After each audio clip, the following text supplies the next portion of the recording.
So what does it actually mean to have inner peace as an entrepreneur? Like, does that mean I'm never actually stressed? No, because that's also impossible. There are lots of stressful situations that are to come from being an entrepreneur and choosing to live this particular way. Does it mean that I'm also always happy and that things are always going perfectly my way and everything I touch turns to gold? Well, it's like, no, that's also impossible. So why even consider this whole idea of inner peace? Like, why chase it in entrepreneurship when it's impossible to always be happy and it's impossible to never be stressed? What is actually the point of thinking about or even chasing this idea of inner peace in entrepreneurship? Okay. So the point here is that this is not about chasing anything.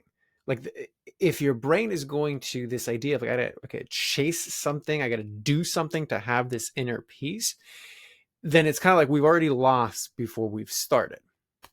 So it's actually about being empowered, right? So the idea of peaceful entrepreneurship is actually about taking your own power back to be the best version of yourself as the business owner. That is the primary and most important input into the business, right? So it is not about the doing and the chasing of the peace. It is, am I at peace in how I am being with what the business actually needs? Okay.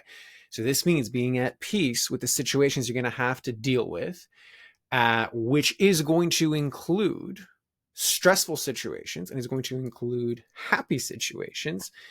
So the point then is, okay, well, if I can't do anything to be more peaceful, how do I essentially bypass the doing and, like, how do I actually be more peaceful in it?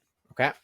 And the reason this is actually important is because if you can be more peaceful in the stressful and in the happy situations, you get into this situation where you are making better profit. Like, you are making more stress-free, joyous, peaceful profit that is in alignment with funding the ideal life that you actually want.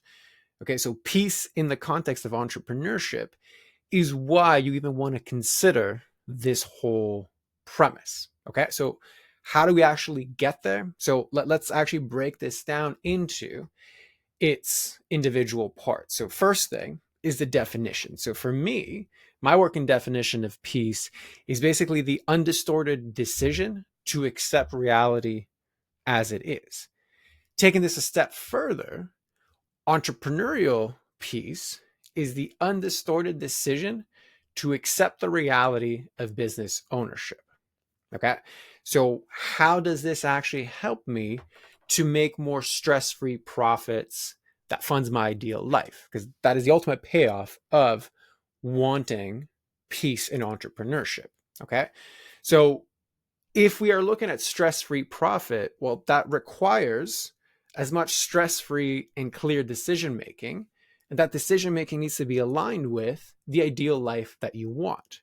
So you can't have any of those payoffs of peace if you are making distorted decisions. And that is why distortion is actually the first thing we got to look at and understand in being able to take the payoff of entrepreneurial peace. Okay. So again, entrepreneurial peace is the undistorted decision to accept the reality of business ownership. So let's start with the distortion. Like, what does it actually mean to be distorting a decision? What does it mean to be distorting the acceptance of reality of ownership of business? So if you look at the definition of distortion, it is defined as the act of twisting or altering something out of its true, natural, original state. So what is the natural state of entrepreneurship? Well, it's basically got two things. It's got you as the business owner, as the primary business owner, entrepreneur input into the business, and it's got the business itself. So both of those have an undistorted original state that is going to be more conducive to making more stress-free, joyous profits. Okay. So in terms of distortion, what are we twisting or altering when we're talking about us or you as the actual business owner? So that is basically the context of your decisions, right? This includes your past experiences, is going to include your past woundings, your past traumas, your conditioning, your beliefs, your paradigms, your bad habits. All of that is part of the identity of who you are. All of that is what you bring into the leadership of being a business owner and leading the business, the vision, and the team around it. So all of that is the context of what shows up as a particular decision. So the more that context of what you bring to the business, the more that is not distorted, the more that is in its original state, the better and more aligned the decisions are going to be to create more of that stress-free, peaceful, joyous profits. Okay. So if you look at this more tangibly, if you are a business owner that has, let's just say, people-pleasing tendencies, this means you will bring your people-pleasing patterns into the business. So automatically, whatever your people-pleasing patterns are, that is going to be the distortion with regards to how you deal with your team, how you deal with your clients, how you deal with your time and your responsibilities. And all of that is going to have objective consequences within the business. Okay. People pleasing is a learnt behavior early in life to deal with attachment and essentially survival.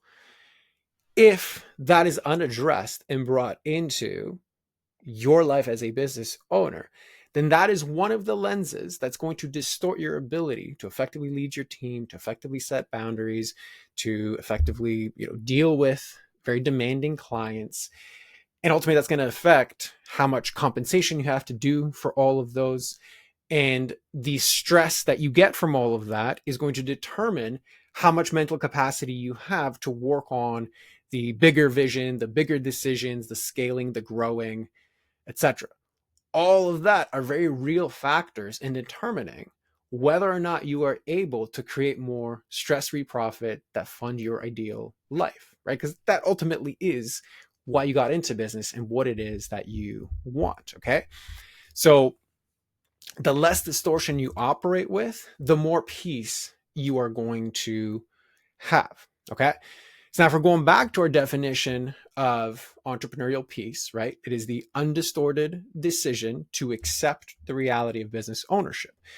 So the first part was distortion. The second part is the choice, okay, which is the decision to accept the reality of business ownership, okay? So it means we have a choice, which means we have power in that choice as a business owner to have more peace if we accept the ownership, or if we accept the reality of business ownership, right? So what does this translate into in terms of like something tangible, something useful? Okay, so if you continue to look at this people-pleasing pattern, so the reality of business is that like people-pleasing and people leading, they're not going to work. You cannot effectively delegate as a people pleaser. You cannot effectively generate the results you need because you're always going to acquiesce to poor performance because you're going to optimize for being liked versus being effective. So the reality that the business needs, like it needs you to set clear boundaries. It needs you to set clear standards and expectations of what is, applicable for the level of quality and performance that you need to get the results that you want. All of that, and even that's just like a small sliver, but all of that is going to require that you move beyond your people pleasing in terms of your own identity and in terms of your leadership to drive the business to a place where it can actually be a system that funds your ideal life and produces more stress-free, peaceful profits for you. Okay. That is the reality of business ownership. And it's not always fun. Like it's not always fun to call people out and keep them accountable if they're underperforming, especially if you tend to like them as people, right? Like if you have team members that are in that situation. So the reality is you have to accept that that is what the situation requires for you to be effective, to move the business forward, and you have a decision to either accept that reality and accept your contribution to it, or you have the decision to basically accept whatever your distortions are, whether it's by not like looking at them, pushing them aside, just dealing with the stress, or compensating for, let's just say in this instance again, the people pleasing. That is the power of choice that you have as the business owner in this particular context.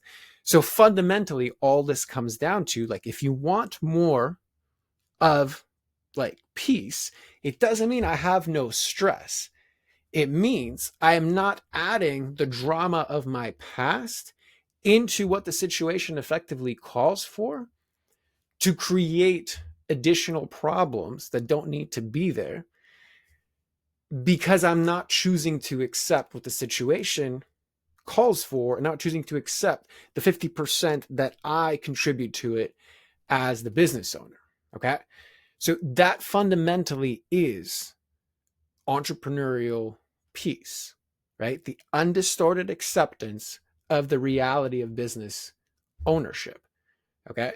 How do you actually get there, right? Well, we said you got to look at your distortions first. And if your distortions are the patterns of the past that are still unaddressed and distorting your ability to do what the situation calls for, okay, well, then that needs fixing. And if that's of interest to you, okay, this is what my Peaceful Profits Roadmap is all about. This is how I assess for the 64 stress drivers that generally distort your ability to have more peaceful, joyous, stress-free profits. And not only do we assess those, we blueprint how to eliminate them, including calculating out and seeing the profit and time leaks that these stress drivers actually create. And including that in your Peaceful Profits roadmap, like, this is what you need to do to stop these leaks, so that not only you fix the input into your business, which is, your stress drivers, and eliminate those, but then you can actually have more freely available time and profit to fund the ideal life that you want. So if that's of interest, you can either click somewhere around here, depending on where you're watching this video, or just send me a message and we will get you sorted. Thanks for watching. See you on the next one.